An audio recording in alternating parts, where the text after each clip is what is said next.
रखना और 2 दिन आप लोगों को सोना नहीं है। मेरी आपसे विश्वास है पहलू। अब आपके किसानों के भारत रत्न केंद्रीय मंत्री गृह मंत्रालय जो के पद को सुशोभित करते हैं, हमारे दिलों के सम्राट, और आपने जिस तरह से किसानों की योजनाओं को और सरकार को संचालन भारतीय जनता पार्टी की पद को भी छोड़ करके आपके जो त्याग किया है, ऐसे महर्षि जो आपके बीच है, माननीय राजनाथ सिंह का ताली बजा करके स्वागत करेंगे। माननीय राजनाथ सिंह, भारतीय जनता पार्टी, भारतीय जनता पार्टी। अब मैं निवेदन करूंगा कि कुंवर संजय सिंह जी से जो आकर के, कुंवर संजय सिंह कृपया आइए। कुंवर संजय सिंह आइए। समय का अभाव होने के कारण पहले संजय सिंह जी, हाँ, सर्वप्रथम जो पगड़ी बांधने के लिए हमने व्यक्तियों का नाम पहले बोला था, कृपया आकर के मंच पर आए और माननीय राजनाथ सिंह जी को पगड़ी से सुशोभित करें। आइए।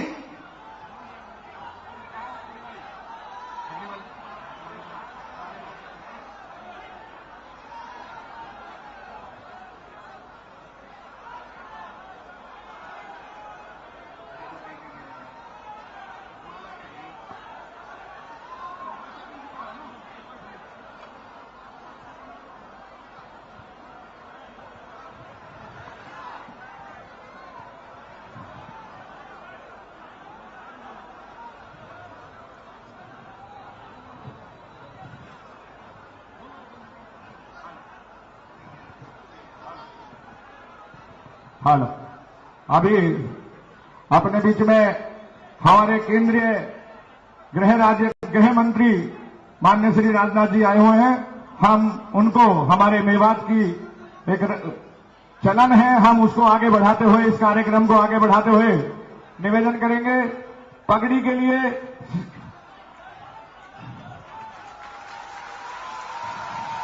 और बड़ी माला पहना करके भाई सब लोगों ने हमारे राजनाथ जी का स्वागत किया। इनके साथ भाई संजय सिंह जी, भानराम जी मंगला, महेश सरपंच, तैयब हुसैन जी और हमारे सभी कार्यकर्ता, पार्टी के वरिष्ठ कार्यकर्ता, जिला के पदाधिकारी ने स्वागत किया। मैं पगड़ी के लिए कुछ नाम बोलूंगा, कृपया वो मंच पर आकर के पगड़ी पहनाए।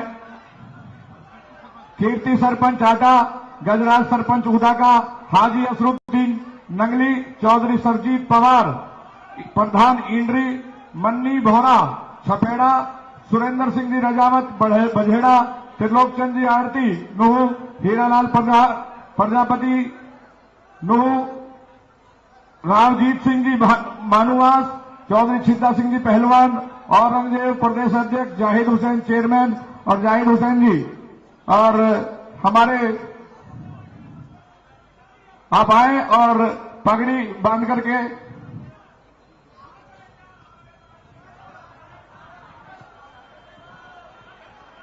अब क्षत्रिय सभा के हमारे महारथी महाराणा माननीय राजनाथ सिंह जी को तलवार भेंट करेंगे।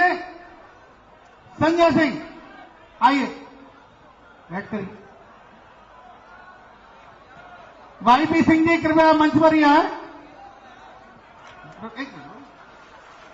भारत माता की, भारत माता की, भारतीय जनता पार्टी, भारतीय जनता पार्टी। अब मैं निवेदन करूंगा कंवर संजय सिंह से, जो हमारे प्रत्याशी हैं, लीजिए।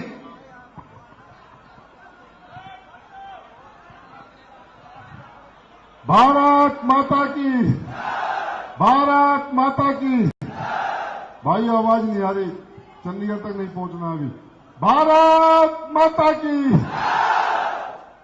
माननीय राजनाथ सिंह जिंदाबाद। परम श्रद्धेय भारतवर्ष की आन बान शान मेरे बुजुर्ग, मेरे आदर्श भारत के गृह राज्य मंत्री माननीय ठाकुर राजनाथ सिंह जी, मंच पर विराजमान हमारे भाई जाहिद हुसैन, जो चौधरी हामिद हुसैन जी के सपुत्र हैं, भाई खलील अहमद जी, मौलवी यूसुफ जी, हमारे भानीराम मंगला जी,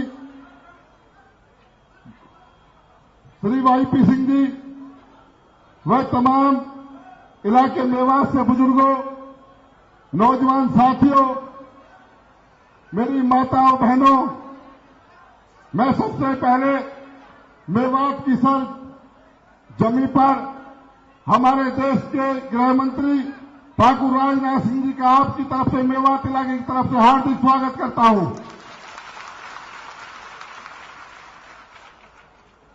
आज चुनाव का अंतिम चरण है और आपके बीच में हमें आशीर्वाद देने के लिए वो शख्सियत पधारी है जिनका हिंदुस्तान में ही नहीं पूरे विश्व में किसानों के हितैषी, सेनाओं के रक्षक और देश में अपनी एक अलग पहचान रखने वाले वो हमारे मसीहा ठाकुर राजनाथ सिंह जी हमें इस क्षेत्र को आशीर्वाद देने के लिए आए हैं। मैं अपने इस इलाके का सौभाग्य समझता हूं कि आज जो चुनाव अंतिम चरण में जा रहा है और अंतिम चरण में हमारे मेवात को आशीर्वाद देने के लिए आए हैं। मेवात में रह रहा हमारा हिंदू, मुसलमान, सिख, ईसाई, हमारे सभी वर्ग, सभी धर्म, सभी समाज आज जिस प्रकार पिछड़ेपन का एहसास हमारे क्षेत्र में जब हम जाते हैं तो हमें नहीं लगता कि हम हिंदुस्तान में रह रहे हैं या किसी दूसरे बैकवर्ड कंट्री में रह रहे हैं। मैं माननीय जी से आग्रह करता हूं, हमारे क्षेत्र का आप में बहुत भरोसा है। आज हमारे बीच में आप आए हैं, हमारे दुख दर्द को सुनने आए हैं। माननीय जी, हमारा इलाका इतना पिछड़ा हुआ है, न ही कोई स्वास्थ्य की सेवाएं हमारे मेवात वासियों के लिए है। विकास के नाम पर मात्र यहां घोषणाएं होती हैं। जो सरकारी खजाने का पैसा जो आता है वो हमारे क्षेत्र के विकास के लिए नहीं आता। वो पैसा जहां के जो भ्रष्टाचारी नेता हैं उनकी जेब में भरने के काम आता है, उनके घर बनाने के लिए काम आता है। आज मैं स्टेज के माध्यम से उन नेताओं को पूछना चाहता हूं, अपनी खानदानी जमीन का रिकॉर्ड देख लेना और भाई हमारा देख लेना। उन्होंने अपने जितना विकास किया है उसको देख लेना और भाइयों आपके बीच में आपका बच्चा खड़ा है, इसको देख लेना। समाज के दुख दर्द में हमेशा आपके कंधे से कंधा मिला करके काम किया है, आपकी सेवा की है, हमारे समाज की सेवा की है। और जब कभी भी हमारे मेवात इलाके की कोई किसी प्रकार की कोई आफत आती है तो आपका बेटा अपनी जान की परवाह नहीं करते हुए आपके बीच में 24 घंटे उपस्थित रहता है।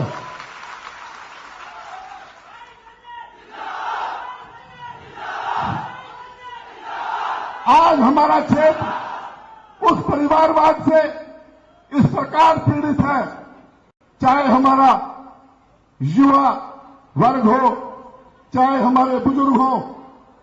आज हमारी महिलाओं, हमारी माता बहनों की जो सुरक्षित नहीं है,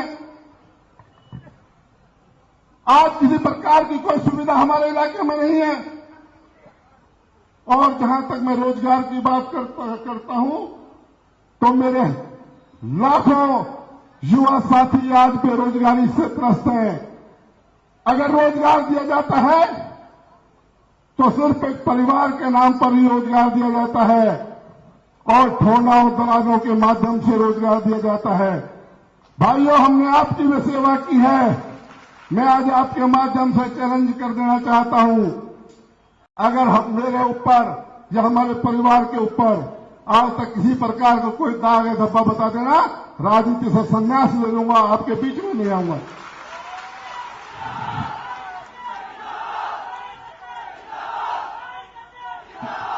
मान्य जी के आशीर्वाद से 3 साल सेवा करने का मौका भारतीय जनता पार्टी ने भी हमारे पिताजी को दिया है। आप हमारा 3 साल का काल देख लेना और इनका 60 साल का दोनों नेताओं का काल देख लेना। इन्होंने अगर विकास किया है, अपने घर और परिवारवाद का विकास किया है। आज हमारा हर मुसलमान भाई, आज हमारा हर, चाहे हिंदू है, चाहे हमारा सिख भाई है, चाहे ईसाई भाई है, बेचारा इस प्रकार अपने आप को एक ठगे हुए ढंग से देखता है। जब इनके दरवाजे पर जाता है तो सिवाय धक्के के अलावा, झूठे आश्वासन के अलावा आपको कुछ नहीं मिलता। मेरे भाइयों, आज भारतीय जनता पार्टी ने मुझे आपके बीच में नुमाइंदा बना करके भेजा है। आप सभी को पता है, मैं सोहना जरूर तैयारी कर रहा था, लेकिन मेरी भावना, मेरे शरीर का एक एक अणु, हमारे शरीर का एक एक कतरा मेवात की सुरक्षा के लिए लगा हुआ है। सोना में जरूर चुनाव लड़ने का मन था, लेकिन अपने क्षेत्र की मेवात की रक्षा करने का मेरा मन था, आपको सेवा करने का मेरा मन था। आज भारतीय जनता पार्टी ने मुझे यहां पर भेजा। आपका जो पुराना आशीर्वाद, आप लोगों ने जो पुराना हमारे साथ हर सुख दुख में जो हमें सहयोग किया है, उसके बलबूते पर आज भारतीय जनता पार्टी ने मुझे यहां पर चुनाव लड़ने के लिए भेजा है। हमारे गृह मंत्री जी और मेरे तो परिवार के आदर्श हैं। जब उनका मुझे आदेश हुआ कि संजय सिंह आपको ढूंढ लड़ना है, मैंने सहज एकदम स्वीकार कर लिया, क्यों मुझे पता है मेरे बुजुर्गों ने हमेशा सुख दुख में मेरा और मेरे परिवार का साथ दिया है। आज वो समय आ गया है। आज हमारे बीच में मान्य जी बैठे हुए हैं। मैं आपसे आशीर्वाद की उम्मीद रखता हूं। मैं आपसे विश्वास करता हूं कि मान्य जी जिस प्रकार का हमारा पिछड़ा इलाका है, आप इसको जरूर अपनाएं। आप इस पर विशेष ध्यान रखें, क्योंकि जिस प्रकार का हर तरह से त्रस्त ये इलाका है, यहां का कोई रखवाली करने वाला नहीं है। ये पूरा मेवात आपकी तरफ आशाओं भरी निगाहों से देख रहा है। आज आप हमारे बीच में आए हैं। हमारा किसी प्रकार की यहां कोई ऐसा सुरक्षा का प्रबंध नहीं है। हमारे जो युवा साथी, चाहे 10वीं हो चाहे 12वीं हो, मैं मान्य जी से कहना चाहता हूं, वो बेचारे गलत रास्ते पर इसलिए भटक जाते हैं क्योंकि उनको कोई रोजगार का साधन नहीं है। मैं आपसे आग्रह करता हूं, मेरे युवा साथी, जो मैं अभी 15 दिन से चुनाव में लगा, दिन रात की परवाह न करते हुए, धूप छांव की परवाह न करते हुए, वो कंधे से कंधा मिला करके भारतीय जनता पार्टी का झंडा हाथ में लिए हुए हैं। दिन रात उन्होंने एक कर रखा है। मैं एक बार फिर हमारे माननीय राजनाथ सिंह जी गृह मंत्री और मेरे बुजुर्ग, क्योंकि आप सभी को पता है पिताजी का हाथ बहुत कम उम्र में मेरे छूट गया था, मान्य जी ने मुझे आशीर्वाद दिया। वो सिर्फ हमारे मेवात की आशाओं को देख करके आपके जो अधूरे काम है उनको करने का जो संकल्प लिया है, उसको पूरा करने का आशीर्वाद जो मान्य जी ने मुझे दिया है। मैं आपसे जाने अनजाने में मेरे से या मेरे किसी भी परिवार के सदस्य से कोई गलती हो गई हो तो भाइयों माफ कर देना, बराबरी में दंड दे लेना, लेकिन इन परिवारों के आगे कहीं भी झुकने का मौका मत दे देना। भाइयों, आपकी पूरी सेवा करूंगा और मैं कोई विधायक या नेता का चुनाव लड़ने नहीं जा रहा हूं। यह 5 साल की नौकरी आपसे मांग रहा हूं, ये संतरी की नौकरी मांग रहा हूं। आपकी चौकीदारी करूंगा, आपकी पहरेदारी करूंगा, आपकी जान की रक्षा नहीं करते हुए हमारे मेवात की रक्षा करने का संकल्प लेता हूं। धन्यवाद। बहुत बहुत जय हिंद, जय भारत। भारतीय जनता पार्टी, भारतीय जनता पार्टी, भाई संजय सिंह, भाई संजय सिंह। अब चूंकि हमारे आपको खुशी होगी कि भारत सरकार के पूर्व कृषि मंत्री जी जिन्होंने हमारे किसानों के लिए 70,000 करोड़ रुपया, पहले ऐसे कृषि मंत्री थे जिन्होंने 70,000 करोड़ में केवल किसानों के लिए आवंटित किया था। आपने हमारी विभिन्न योजनाओं पे काम किया, आपने भारतीय जनता पार्टी का नेतृत्व संभाला और जो हमारी पार्टी का ग्राफ थोड़ा बहुत नीचे था उसको ऊपर पहुंचा दिया और आज स्वतंत्र भारत सरकार आपकी टीम में थे। यह माननीय केंद्रीय गृह मंत्री जी राजनाथ जी की माननीय प्रताप है जिसके द्वारा हम लोग इतना गौरवान्वित महसूस करते हैं और सुरक्षा महसूस करते हैं। आपने किसी भी एक्शन को भारत के किसी की कोने में होने पर केवल 15 मिनट के अल्पकाल में ही उस पर कार्रवाई के जो आदेश देते हैं, मैं निवेदन करूंगा माननीय राजनाथ सिंह जी से कि आप हमें आशीर्वाद दें और मार्गदर्शन दें। धन्यवाद।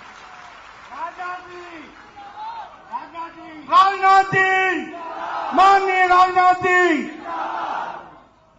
अरे क्या भाई, वैसे ही रहेगा यार। नहीं, हटाओ हटाओ हटाओ, ये उसको घुमा के ठीक ठाक करो कुछ।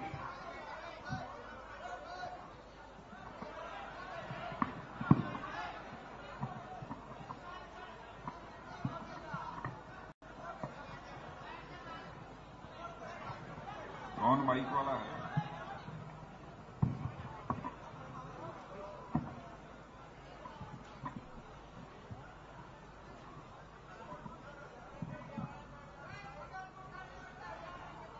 चलो अब ठीक ठाक हुआ कुछ? आवाज इसकी ठीक है?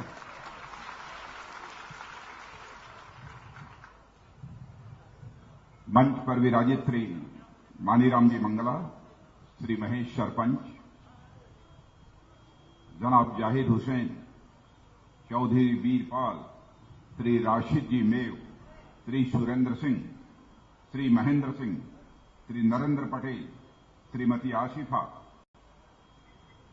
और यहां उपस्थित मेरे सभी सम्मानित बहनों एवं भाइयों। बहनों भाइयों, शायद इस स्थान पर पहली बार मैं किसी सभा को संबोधित कर रहा हूं।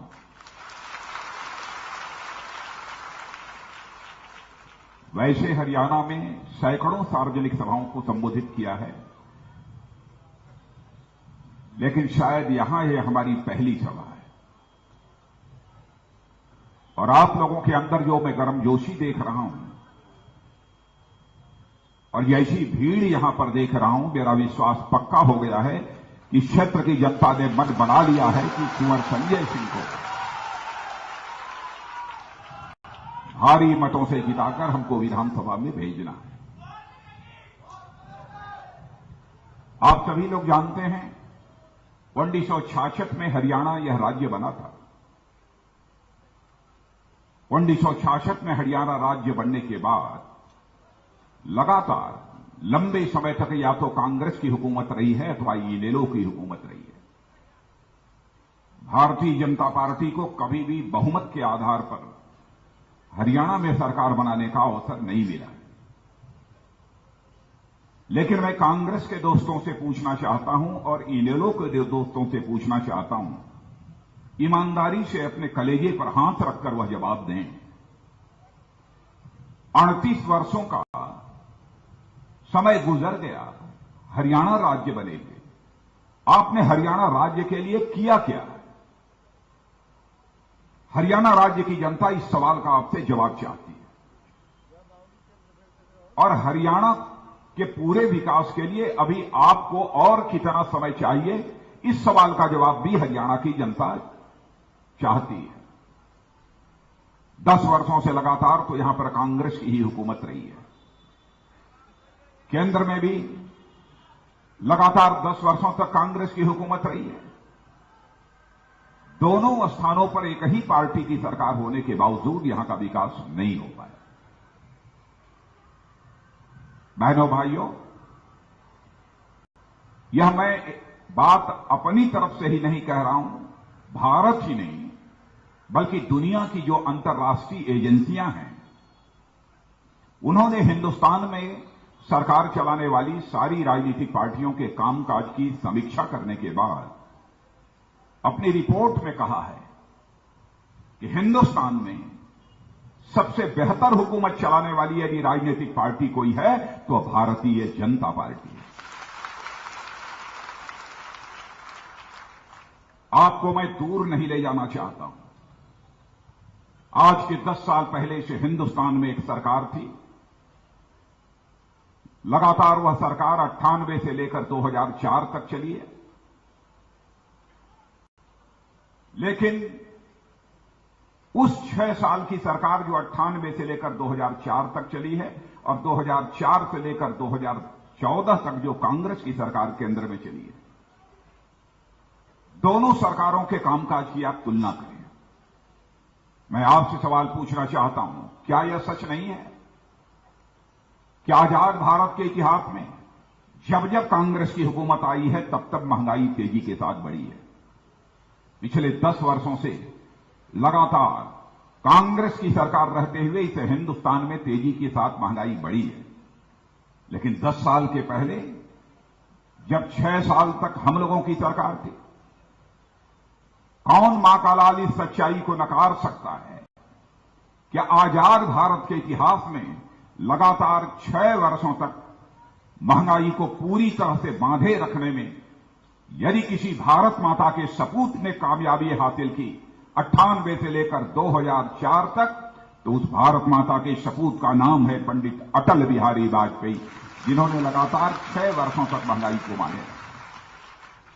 सोनिया जी, मैं आपसे पूछना चाहता हूं, डॉक्टर मनमोहन सिंह जी, आपसे मैं जानना चाहता हूं, क्या कारण है कि जब अटल जी आते हैं महंगाई रुक जाती है,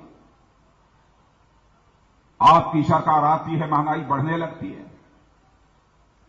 उस समय जब महंगाई के खिलाफ हम लोगों ने आवाज उठाया था तो डॉक्टर मनमोहन सिंह जी ने कहा था कि महंगाई रोकने के लिए हमारे पास कोई जादू की छड़ी नहीं है। उस समय डॉक्टर मनमोहन सिंह जी को मैंने जवाब दिया था, महंगाई रोकने के लिए यदि आपके पास जादू की छड़ी नहीं है और महंगाई यदि जादू की छड़ी से ही रुकती है तो चले जाइए अटल बिहारी वाजपेयी जी के घर, वहां जादू की छड़ी रखी है, जादू की छड़ी मांग लाइए, लेकिन हिंदुस्तान की महंगाई को रोक दीजिए। आप हमसे यह भी जानना चाहेंगे, पीछे की बात मत करिए, इस समय की बात करिए। 4 साढ़े 4 महीने से केंद्र में आपने सरकार बनाई है। मैं आपके प्रति आभार व्यक्त करना चाहता हूं, और आभार इसलिए व्यक्त करना चाहता हूं, आजाद भारत के इतिहास में पहली बार हरियाणा की जनता ने 10 लोकसभा की सीटों में से 7 सीटों पर भारतीय जनता पार्टी को विजय दिलाकर भारत की संसद में ले गया, पहली बार। इसलिए मैं आपका आभारी हूं, आभार व्यक्त करना चाहता हूं। और बहनों भाइयों, यह आपका ही आशीर्वाद था, हिंदुस्तान की जनता का आशीर्वाद था कि आजाद भारत के इतिहास में पहली बार यदि किसी गैर कांग्रेसी राजनीतिक पार्टी को केंद्र में स्पष्ट बहुमत हासिल हुआ है, उस राजनीतिक पार्टी का नाम है भारतीय जनता पार्टी, जिसे कि स्पष्ट बहुमत हासिल हुआ। इसके पहले किसी राजनीतिक गैर कांग्रेसी राजनीतिक पार्टी को केंद्र में सरकार बनाने का अवसर नहीं मिला था, पहली बार आपने दिया।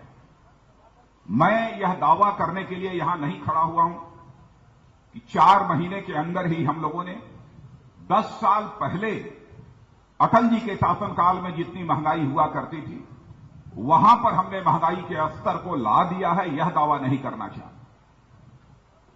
लेकिन इतनी बात मैं दावे के साथ कह सकता हूं, 4 महीने के अंदर जो लगातार 10 वर्षों से हिंदुस्तान में महंगाई बढ़ रही थी, उस महंगाई को पूरी तरह से रोक देने में हमने कामयाबी हासिल की है, यह बात तो मैं दावे के साथ कह सकता हूं। कांग्रेस के शासनकाल में महंगाई की दर जो 10%, 11% हुआ करती थी, उस महंगाई को लाकर 4 साढ़े 4% पर हमने सीमित कर दिया है। इसे और नीचे ले जाएंगे बहनों भाइयों, आपको विश्वास दिलाते हैं। और आपको याद होगा, अच्छी तरह याद होगा, कांग्रेस के शासनकाल में हर महीने पेट्रोल और डीजल की कीमत 1 बार, 2 बार, 3 बार बढ़ जाती थी। यह पहला अवसर है बहनों भाइयों की 4 महीने में लगातार 3 बार पेट्रोल की कीमत कम हुई है।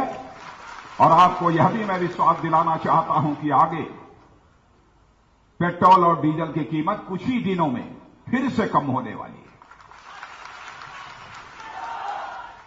पेट्रोल और डीजल की कीमतें जब बढ़ती हैं तो स्वाभाविक रूप से बहुत सारी जो उपभोग की वस्तुएं होती हैं उनकी भी कीमतें बढ़ने लगती हैं। लेकिन इस पर हम लोगों ने कामयाबी हासिल की है।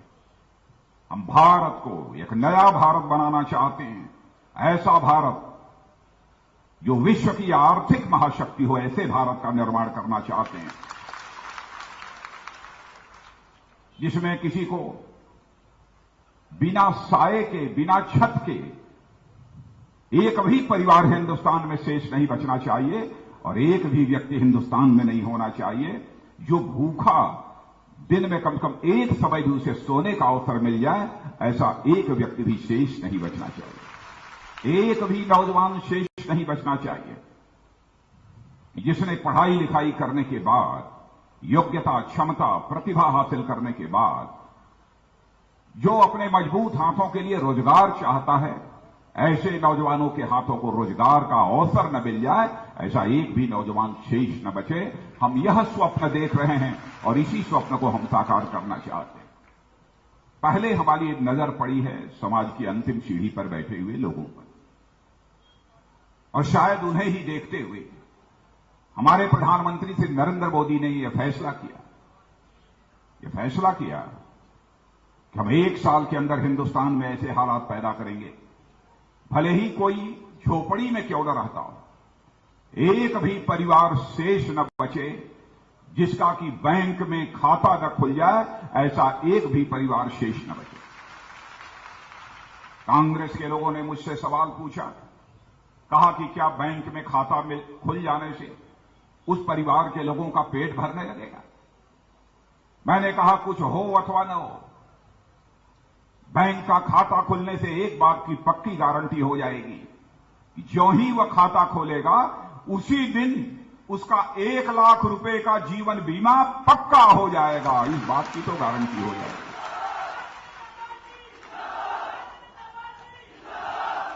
विधवावस्था पेंशन, वृद्धा पेंशन, यहां तक कि बच्चों की स्कॉलरशिप, वजीफा जो बिचौलियों के माध्यम से लोगों तक पहुंचता था। किसान के खाद पर सब्सिडी मिलती है, लेकिन सब्सिडी का लाभ किसान तक नहीं पहुंचता है, बल्कि खाद तैयार करने वाले उद्योगपतियों तक पहुंचता है।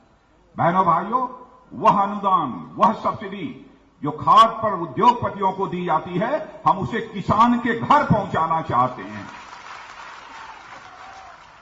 चाहे विधवा पेंशन हो, वृद्धावस्था पेंशन हो, बच्चों की स्कॉलरशिप हो, अथवा खाद पर मिलने वाली सब्सिडी हो, अनुदान हो, वह दिल्ली के बैंक के खाते से निकलेगा और सीधे आपके परिवार के बैंक के खाते में पहुंच जाएगा। इसीलिए हम लोगों ने यह फैसला किया है। प्रधानमंत्री जन धन योजना के अंतर्गत हिंदुस्तान के सभी परिवारों का बैंक में खाता होना चाहिए। कई ऐसे हम लोगों ने कदम उठाए। स्वच्छता अभियान फैसला किया है 2019 आते बहनों भाइयों, हम एक स्वच्छ भारत, स्वस्थ भारत, हरा भरा भारत महात्मा गांधी के 150वीं जयंती के अवसर पर उनके चरणों में समर्पित करेंगे। हमारा भारत गंदा भारत नहीं होगा, हमारा भारत स्वच्छ भारत होगा, स्वस्थ भारत होगा, हरा भरा भारत होगा। आप जानते हैं, देवी देवता भी मंदिर हो, मस्जिद हो, गिरजाघर हो, जहां गंदगी रहती है वहां भगवान भी नहीं आते हैं। और हम लोगों ने इस स्वच्छता अभियान के माध्यम से यह भी संदेश देने की कोशिश की है, कोई भी काम छोटा नहीं होता है, हर काम का महत्व होता है। झाड़ू लगाने वाले के काम का भी महत्व है और इस देश की हुकूमत चलाने वाले का भी उतना ही महत्व है। काम के आधार पर किसी को छोटा अथवा बड़ा नहीं माना जा सकता। पसीना बहाने वाले की इज्जत की जानी चाहिए। कांग्रेस और इनेलो को लोगों ने बराबर पैसे वालों की इज्जत की है बहनों भाइयों, लेकिन हमारा यह मानना है पैसे से पसीना पैदा नहीं होता है, बल्कि पसीने से पैसा पैदा होता है। इसलिए पैदा करने वाले की इज्जत की जानी चाहिए।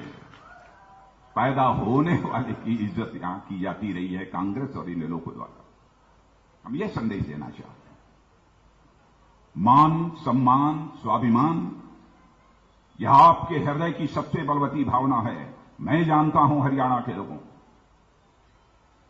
आपने देखा पहली बार आजाद भारत के इतिहास में ऐसा हुआ है कि सरकार बनते ही भारत का मस्तक सारी दुनिया में ऊंचा हो गया है। क्या कभी आपने देखा था कि भारत का कोई प्रधानमंत्री शपथ ले रहा हो और पड़ोसी देशों के सारे राष्ट्राध्यक्ष उस शपथ ग्रहण समारोह में भाग लेने के लिए मौजूद हों? पहली बार भारत के इतिहास में होता है।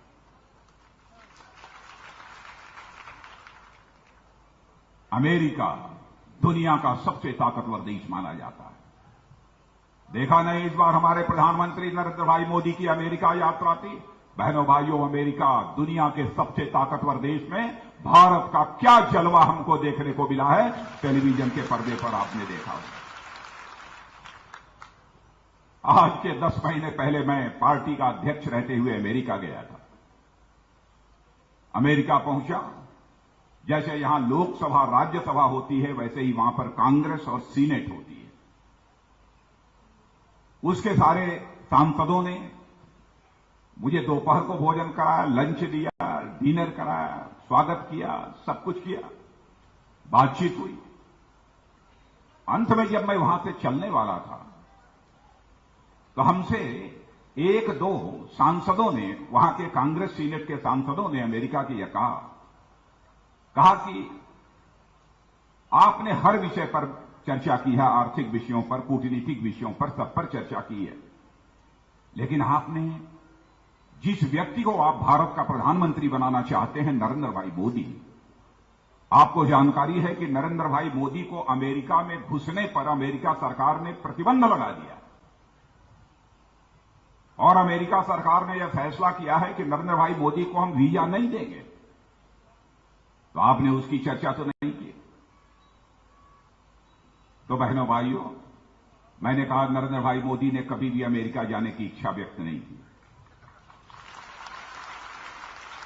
नरेंद्र भाई मोदी ने कोई दरख्वास्त, कोई प्रार्थना पत्र अमेरिका सरकार को वीजा के लिए दिया ही नहीं।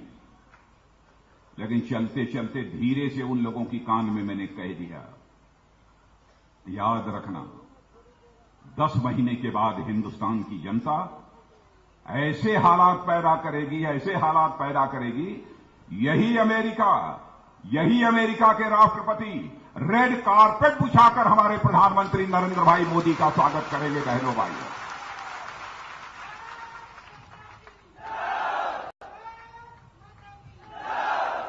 वीजा मांगने की कोई जरूरत नहीं पड़ी। फैसला आपने किया है और यह भारत का मस्तक सारी दुनिया में ऊंचा हुआ है तो आपके आशीर्वाद से, आपके सहयोग से हुआ है। बहनों भाइयों, हम आपके मस्तक को झुकने नहीं देंगे, यकीन दिलाते हैं आप। भारत और पाकिस्तान के बीच जो कुछ भी हुआ इधर, हम लोगों ने पूरी तरह से अपनी सेना हो, बॉर्डर सिक्योरिटी फोर्स हो, यह कह रखा था गोली पाकिस्तान पर पहले नहीं चलनी चाहिए, क्योंकि पाकिस्तान हमारा पड़ोसी देश है।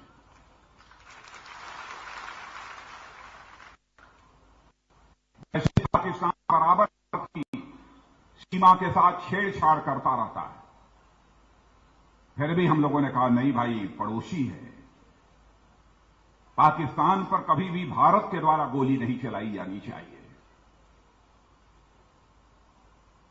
क्योंकि दोस्त बदल जाते हैं लेकिन पड़ोसी नहीं बदलता है, इसलिए गोली नहीं चलाई जानी। लेकिन पाकिस्तान अपनी हरकतों से बाज नहीं आया, उसकी अंदर की समस्या है। वहां इतनी घटनाएं, इतनी आतंकवादी वारदातें, घटनाएं होती हैं, इतने गुट बने हुए हैं वहां पर कि अपने देश की जनता का ध्यान इन सब सारी चीजों से हटाने के लिए क्या करेगा? वहां की सेना भारत के जवानों पर, भारत के नागरिकों पर गोली चला देती हैं। वह यह नहीं देखते कौन हिंदू है, कौन मुसलमान है, कौन ईसाई है, कौन सिख है, यह नहीं देखते, धड़ाधड़ गोली चला देते। नहीं होना चाहिए। हमारे बॉर्डर सिक्योरिटी फोर्स के डायरेक्टर जनरल से मैंने पूछा, मैंने कहा कि क्या चल रहा है।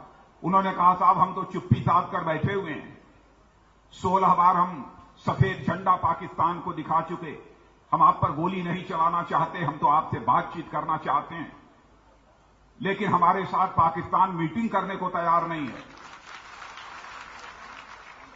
16 बार झंडा दिखा चुके कि हम पाकिस्तान से बात करना चाहते हैं, लेकिन पाकिस्तान हमसे बातचीत करने को तैयार नहीं है। तब बहनों भाइयों मैंने कह दिया, 16 बार सफेद झंडा बातचीत करने के लिए दिखा चुके हो, लेकिन 17वीं बार सफेद झंडा मत दिखाना, गोली का जवाब गोली से दिया जाना चाहिए। और देखा आपने,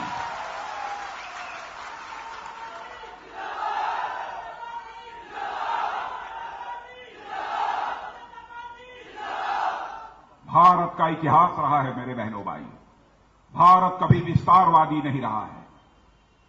भारत ने कभी भी अपने इतिहास में किसी दुनिया के दूसरे देश पर कब्जा करने की अथवा आक्रमण करने की कोशिश नहीं की। हम वही अपना चरित्र बनाकर रखना चाहते हैं। लेकिन अब चलाई गोली उन लोगों ने, या हमारे लोगों ने उसका जवाब दिया, तो अब पाकिस्तान संयुक्त राष्ट्र संघ में जाकर कह रहा है बचाओ बचाओ बचाओ। हालात ऐसे पैदा हो। मैं पाकिस्तान के हुक्मरानों से कहना चाहता हूं, छेड़ो मत, छेड़ो मत। ऐसी कार्रवाई होगी, ऐसी कार्रवाई होगी।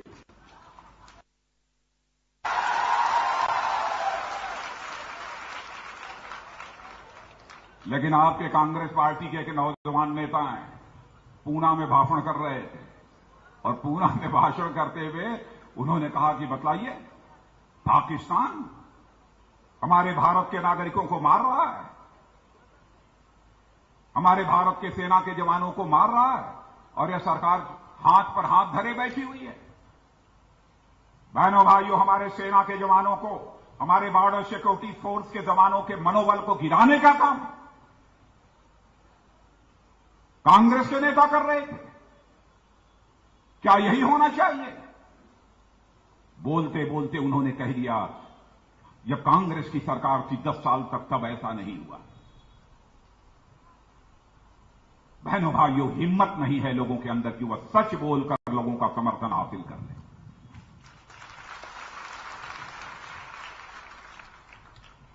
मैं कांग्रेस के उस नेता को याद दिलाना चाहता हूं, आपकी ही सरकार केंद्र में थी, पाकिस्तान के सेना के जवानों ने भारत की सीमा में घुसकर हमारे भारत के 2 सेना के जवानों की हत्या कर दी थी। और हत्या ही नहीं की थी, उनके शरीर को कुचल डाला था, और शरीर को कुचला ही नहीं था, बल्कि एक जवान का सिर धड़ से अलग करके सिर अपने साथ वो पाकिस्तान ले गए। उस समय आपके सरकार के एक मंत्री ने पाकिस्तान का बचाव करते हुए कहा था कि किसी आतंकवादी ने, नॉन स्टेट एक्टर ने ऐसी हरकत की होगी, पाकिस्तान नहीं कर सकता। उस समय भारतीय जनता पार्टी के हम साथियों ने कहा था, डॉक्टर मनमोहन सिंह जी, जिस प्रकार की यह नापाक और घिनौनी हरकत की है पाकिस्तान में, मुंहतोड़ जवाब दिया जाना चाहिए। भाजपा आप कांग्रेस की सरकार के साथ खड़ी दिखाई देगी, यह भरोसा दिया था। और आप देशवासियों का मनोबल तोड़ने की कोशिश कर रहे हैं। क्या यही राष्ट्रीय चरित्र होता है? बहनों भाइयों, देश के मान सम्मान स्वाभिमान का सवाल जब भी सामने खड़ा हो, सारे लोगों को अपने भेदभावों को भुलाकर एकजुट होकर एक तख्त पर खड़े हो जाना चाहिए। यह राष्ट्रीय चरित्र। क्या इसीलिए चंद्रशेखर आजाद, सरदार भगत सिंह, खुदीराम बोस और अशफाकुल्लाह खान ने अपनी कुर्बानी दी थी? उस समय नहीं देखा कौन हिंदू है कौन मुसलमान है, कौन सिख है कौन ईसाई है यह नहीं देखा। अशफाकुल्ला खां 21 साल की जवानी थी, मां कहती थी बेटा शादी करो, बहू लाओ, कह दिया उसने, टालता रहा, शादी नहीं किया। अंग्रेजों की हत्या करने के मामले में फांसी की सजा हो गई, फांसी के तख्त पर गया। मजिस्ट्रेट ने पूछा, बोलो अशफाकुल्ला, तुम्हारी अंतिम मुराद क्या है? जो भी तुम्हारी अंतिम मुराद होगी यह संदेश तुम्हारी मां तक पहुंचा दिया जाएगा। स्वाभिमानी अशफाकुल्ला खान ने कहा, ऐ मजिस्ट्रेट, जाकर मेरी मां तक यह संदेश पहुंचा दे कि तुम्हारा बेटा अशफाकुल्ला आज फांसी के तख्त पर खड़े होकर अपनी शादी रचाने जा रहा है, तुम्हारी मुराद पूरी करने जा रहा है। मजिस्ट्रेट ने पूछा, क्या पागल हो गए हो अशफाकुल्ला? कहां है वह लड़की जिस लड़की के साथ फांसी के तख्त पर खड़े होकर शादी रचाने जा रहे हो? बहादुर अशफाकुल्ला खान ने कहा, ऐ मजिस्ट्रेट, पागल मैं नहीं हो गया हूं, अंधे तुम हो गए हो। क्या तुझे दिखाई नहीं देता है? मेरी आंखों के सामने जो यह फांसी का फंदा है वही हमारी महबूबा है, जिसे आज मैं अपने गले से लगाने जा रहा हूं, जिसके साथ शादी रचाने जा रहा हूं। बहनों भाइयों, इतना गौरवशाली इतिहास यह भारत का रहा है। और ये कांग्रेस के लोग केवल राजनीति के चक्कर में, केवल सरकार बनाने के चक्कर में देश की जनता की आंखों में धूल झोंकते हैं। हमारी सीमाओं की रक्षा करने वाले जवानों के मनोबल को तोड़ने की कोशिश करते हैं। यह राजनीति केवल सत्ता का सुख भोगने के लिए करते हैं मेरे बहनों भाइयों। राजनीति केवल सरकार बनाने के लिए करते हैं। लेकिन आपको याद दिलाना, आपको आश्वस्त करना चाहता हूं, भारतीय जनता पार्टी यदि राजनीति कर रही है तो केवल सरकार बनाने के लिए हम राजनीति नहीं करते हैं, बल्कि सरकार बनाकर देश बनाने के लिए हम लोग राजनीति करते हैं बहनों भाइयों। उनमें और हमारे में अंतर है। भरोसा कीजिए, कांग्रेस, इनेलो जैसी राजनीतिक पार्टियों ने आपके भरोसे को, आपके विश्वास को तोड़ दिया है। हम उसे बहाल करेंगे। और किसान भाइयों को कहकर जाना चाहता हूं, दिली ख्वाहिश है, हमारी दिली ख्वाहिश है, मैं भी गांव का रहने वाला हूं, आप ही जैसे परिवार में मैं पैदा हुआ हूं, आसमान से नहीं आया हूं, बड़े महलों में नहीं पैदा हुआ हूं जवानों।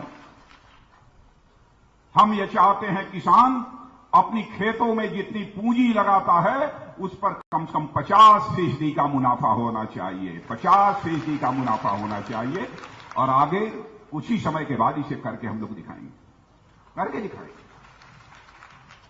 क्या हर न्याय पंचायत में फूड प्रोसेसिंग यूनिट्स, खाद्य प्रसंस्करण इकाइयां, ताकि हम टमाटर की चटनी अपने न्याय पंचायत में बना लें, अच्छे बोतल में अच्छी पैकेजिंग करके उसको हम बाजार में और अंतर्राष्ट्रीय बाजार में ले जाकर बेचें?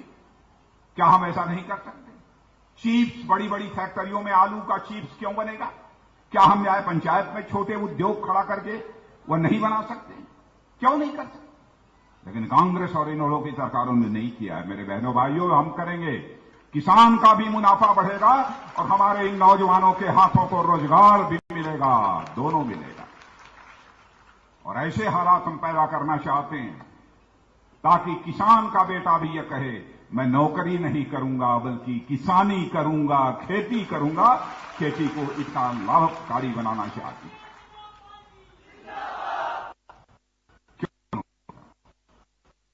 तो क्या हाल है? आप सब ठीक ठाक हो? बढ़िया। कानून और व्यवस्था की हालत तो ठीक है ना? सब ठीक है? नहीं है ठीक? आप लोग मजे में नहीं आए? क्या गड़बड़ हो गया जी? अरे चोरी, फिरौती, डकैती यह सब तो नहीं हो रही है कहीं? हो रही है। अच्छा, अवैध खनन वगैरह तो कहीं नहीं हो रहा है? वो भी हो रहा है। भ्रष्टाचार तो बिल्कुल नहीं होगा, वो भी। महाविद्यालय वगैरह सब कुछ बन गया है ठीक ठाक में? वो भी नहीं है। हॉस्पिटल तो एकदम चकाचक होगा, साफ सुथरा, अच्छा डॉक्टर, वो भी नहीं। बसें वसें तो खूब सड़कों पर दौड़ती होंगी, नई नई चमचमाती, वो भी नहीं। अच्छा ये बतलाइए, नगीना से तिजारा वाली 40 किलोमीटर की सड़क है ना, बीच में पहाड़ पड़ती है ना, पहाड़ को काट देने से 40 किलोमीटर की दूरी घटकर 8 किलोमीटर हो जाएगी ना, तो पहाड़ कट गई ना, पहाड़ कट गई कि नहीं? वो भी नहीं। तो हुआ क्या? मैंने ये कांग्रेस के लोग कहते हैं कि हरियाणा नंबर 1 किसमें है? किस मामले में नंबर 1 है? भ्रष्टाचार में, घोटाला में। वाह वाह रे हरियाणा, तो कमाल कर दिया। अच्छा सड़क वड़क तो सब ठीक ठाक बन गई, वो भी नहीं। पानी होनी तो पीने वाला साफ सुथरा खूब अच्छा मिल रहा है, वो भी नहीं। खेतों में पानी होनी तो खूब चुप रहता होगा, वो भी नहीं। बिजली तो खूब आती होगी 24 घंटे, वो भी नहीं, वो भी नहीं। अब क्या हम भाषण ही न करें जब आप कह रहे हैं नहीं है नहीं है नहीं है, कुछ नहीं है। भाई यदि बिजली भी रात को नहीं आती तब तो बड़ी तकलीफ होती होगी आप लोगों को, बहुत तकलीफ होती होगी। मैं जानता हूं दिन भर थके हारे काम करने के बाद रात को जब आप घरों में पहुंचते होंगे, बिजली न होने से अंधेरा छाया रहता होगा, न आप घरवाली का चेहरा देख पाते होंगे, न घरवाली आपका चेहरा देख पाती है।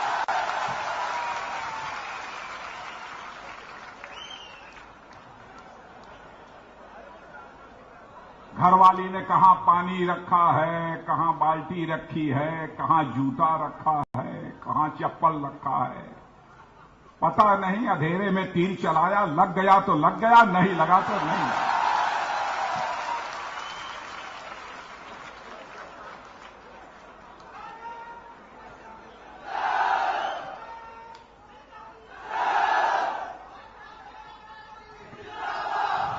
मुझे लगता है आप लोगों ने कई बार कांग्रेस और इनेलो की सरकार बनाई, उसके बाद भी आप पता नहीं आपसे नाराज क्यों हैं। बहनों भाइयों, इसलिए मैं कहने आया हूं कि भाजपा की सरकार बना दीजिए। और मैं आपसे कहकर जा रहा हूं, संजय सिंह को मैंने टिकट दिया है, मैं लेकर आया हूं मेरे बहनों।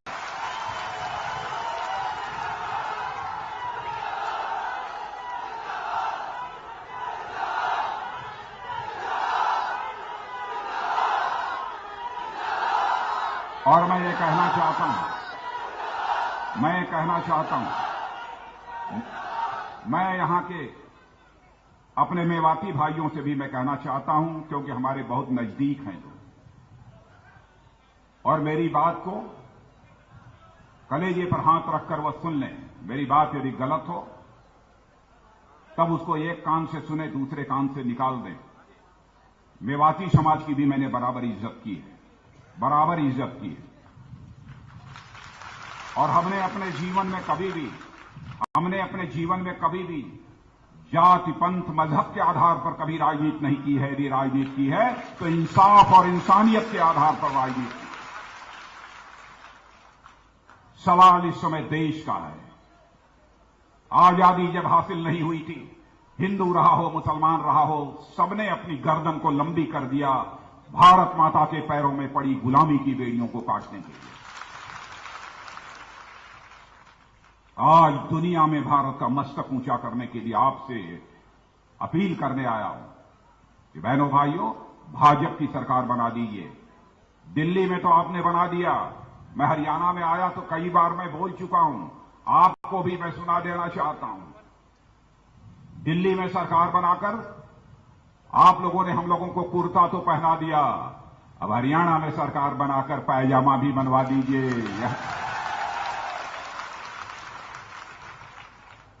चलेगा कि नहीं? केवल कुर्ते से काम चल जाएगा? आपको केवल कुर्ता पहनाकर सड़क पर खड़ा कर दे, नीचे कुछ न हो तो चलेगा? समझ लीजिए, करिए। क्या कर रहे? रेल रेल रेल रेल नहीं है, रेल नहीं है। हाँ, अच्छा, रेल भी नहीं देखी है लोगों ने। लानत है।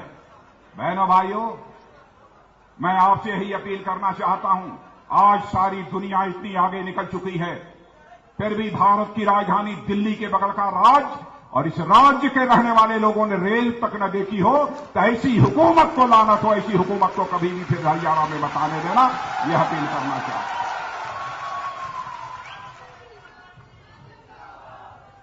बहनों भाइयों, एक बार मुझे भरोसा दे दीजिए, हाथ उठाकर, यदि आप एक बार हाथ उठा देंगे तो मैं जानता हूं हरियाणा की परंपरा है, एक बार वचन देते हैं तो भले ही जान क्यों न चली जाए, अपने वचन को कभी वह तोड़ते नहीं हैं। यदि आपने फैसला किया है तो एक बार, मैं मीडिया के मित्रों से कहूंगा, उधर देखिए, फोटो लेना है तो इधर लीजिए। आप जिता देंगे संजय सिंह को पक्का? तो मैं चलूं अब पक्का ना? अब जीतने के बाद कभी संजय सिंह बुला लेना मुझे, ठीक है? बहुत बहुत धन्यवाद।